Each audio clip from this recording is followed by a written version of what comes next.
Hey guys, Rec Magazine Weekly, here with Mike Pollard, who's set to be a 2014 Formula Drift rookie. So Mike, let's get caught up on some fans that maybe aren't super familiar with series outside of Formula Drift. You ran Pro-Am for a while, you won Midwest Drift Union in 2011, right? Yep, even going back to 2009, Okay, I won Club FR, okay. and then went to Irwindale, got my license for 2010. You finished second, right? Yep, second at the Pro-Am Nationals. And then went and got a chance, the opportunity to do D1. Did that in 2010, and then since I've come back, I've been mostly running, I did MDU again, and then DMCC in Canada. Okay. Let's actually talk about D1. I totally spaced on that. It was a while back. You did the Odaiba round, right? I did rounds 1 through 4, Odaiba, Fukuoka, Fuji, and Autopolis. How was that? It's like a dream come true. You know, it was one of those things where I was just working through the winter at my day job, and I got a call, and it was kind of one of those no ifs, ands, or buts. You say yes if you want to go, and they picked up the phone, and I said yeah. So it was a great experience, and just getting to drive with the guys that I looked up to coming into drifting as when I was 15, 16. Just getting to see the two sides of the sport from the American standpoint and the Japanese, and the driving styles, and just better myself as a driver in the process. What was your car setup like over there? Power? What chassis were you on? First round I was in a 180, and it was 300 horsepower, pulled out of like storage. I think I showed up to the track and they were sanding the rust off the brakes. So it wasn't really, that whole program wasn't really set up, I feel, to be as competitive in D1 as more of it was set up to market D1 to the American people. Right. So it was a little frustrating in that aspect. I didn't feel I was put there to be competitive, just kind of put there to be there, yeah. So that, but other than that, it was that and the SC300, which is another one of Ueno. He had backup cars. Okay. So it was one of the 3 or 4 he has in his stable. It was probably making about 450. A little more competitive. Yeah, a little more competitive throughout the future rounds. I think the best qualifying I had was at Fuji, and I got like a 98.8. Nice. But that got me 28th. Right. Yeah. So their judging was different, and just a lot of different things from coming from the Pro-Am and FD, and it's just good to kind of get the full picture of just how the rest of the world and FD, and just kind of gauge my driving and how I need to adapt to where I'm at. Yeah. Good, like lesson. Right. See something Yeah. new. Here's a question: 2014. If I had the chance to offer you a full ride in Formula D for 2014, full ride in D1, where would you go and why? I would go to FD. Yeah? Yep. I did D1, and as people talk about the politics here and there, D1 has its own politics in itself. Right. As much as I'd love in the future to get an opportunity to go back with my own effort, to be competitive, that's something I'd love to do.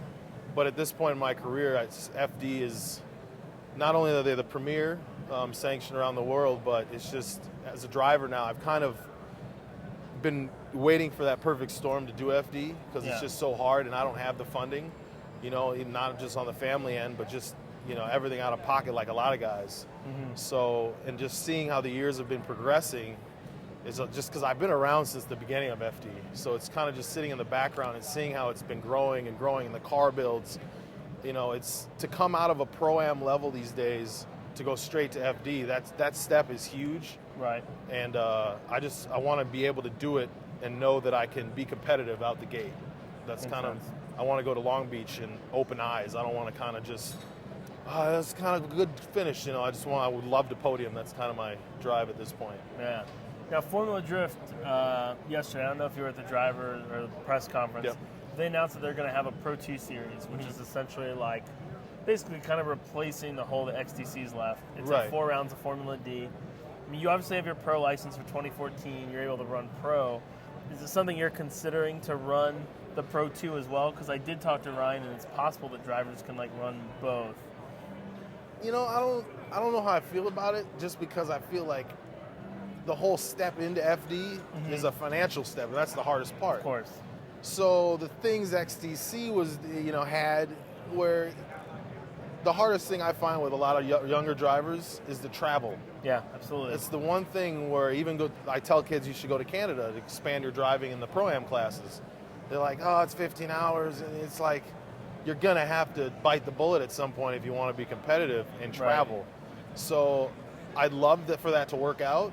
I just think it's going to have a little rough patch with just because it's going to incorporate the same costs of tires and travel. And I mean, it's good. The upside is it's only 4 rounds. Right. And I feel like at least the bright side is for a guy who doesn't have realistic expectations with the series and what it takes.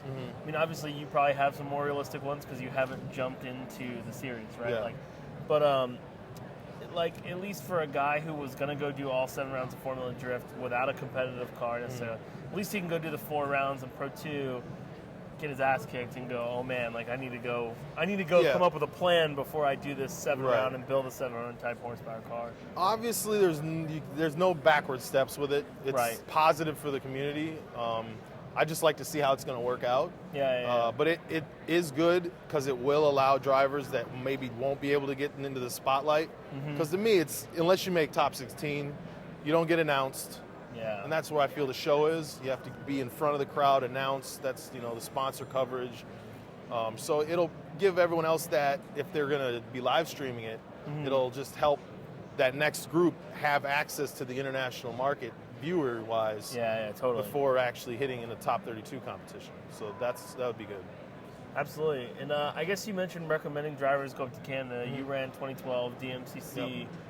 What was that like? Well, from 2010 all the way into this year, they've been growing every year. Like the driving of stepping their level up and huge prize money now too. Yeah, was my big draw this year after my whole kind of FD plans. My sponsors stepped back, so I had to reevaluate. And that was a big draw. Obviously, then I had all my mechanical failures. So that was a bummer. But along with the money, it's kind of to see how this next year is going to pan out with whoever new owners it may be. But the drivers are competitive, and there's a lot of room for. I know in my area, in the MDU region, there's a lot of growth that a driver could go to Canada and learn some. Because I find I only got better when I drove with better drivers. Right. You see, like when D1 came to the States, or when I go to an FD event and watch Long Beach and see how they come into the corners. Okay, he's going a little faster. I'm going to try to go a little faster. So driving with someone that pushes your limits helps you grow, because that's how I learned, is watching. So kids, once you have to line up next to a guy and you're following into a corner, and you might enter a little slower, but then you're following him and you realize, oh, I just went 5 mile an hour faster. That's something that you don't realize until you're on track with other drivers to help better yourself. Makes sense. So you mentioned here earlier, you're confirmed in 2014. Yep. Give us a little preview, I guess, of your build, like engine, power, tire. Well, obviously I built the car for competition this year, so it's brand new chassis, still good, S14.5. It's got still be running the same sponsor, Neo Motorsports, for the brakes, coilovers, spacers, all that kind of stuff. I'll be working with CSF for the radiator and cooling products. You gonna go rear mount maybe? CSF has this really nice triple pass, which I've never even seen any other triple passes in the market. And I know Michael Essa ran it on his car all year, and he didn't have any cooling issues. So I'd like to not opt that, but I might do it for weight reasons with the RB, because I will be running an RB platform. Just kind of see how the car balances out on the scales. Right. But from a cooling standpoint, I believe that triple pass, even in the front, would be just fine. Awesome. I got a couple, title sponsors I'm talking to at the moment. Nothing's locked in, so kind of got my fingers crossed on that aspect. But 2012, you did run Achilles, right? Yep, I ran Achilles. Which one did you run? I've ran the ATRs, the Sport 2s, and the 123s. Okay. And all this year and last year, I ran Achilles. I continue to plan on continue running with them. Nice. Just trying to stick consistent with one manufacturer. Just no matter what. So, hopefully on the 123s again, and with their support. And chassis should be right around the 750, 800 horsepower range. Air 1 drop spindles, and yeah, just looking forward to working with a lot of new companies and pushing their brands into the scene, because that's kind of what I've done with a lot of the companies I've worked with prior. Is they're newer companies and just getting their brand exposure. Excellent. Well, thanks, Mike. Yeah. I'm looking forward to seeing you at Long Beach. You know, too. good luck. I think the rookie chase is going to be a little this harder one, no, from 2013. I'm a little pumped on that though, because I enjoy the competition aspect, and whereas the same this year would have been good because I knew all those guys from XTC. Right. I know there's a lot of guys I haven't even driven with. I've seen them drive, haven't driven them. Even a buddy like Jeff Stonebeck, who we kind of have a little mini competition between ourselves, so that'll be fun. And yeah, I like the challenge, so I'd like to not just be able to go and win Rookie of the Year. I'd like for it to actually be a battle that's talked about and just you know, helps grow the sport on just every level, where a guy can see that, oh, I drove with Mike last year, I can do this too type thing. Just keep promoting it.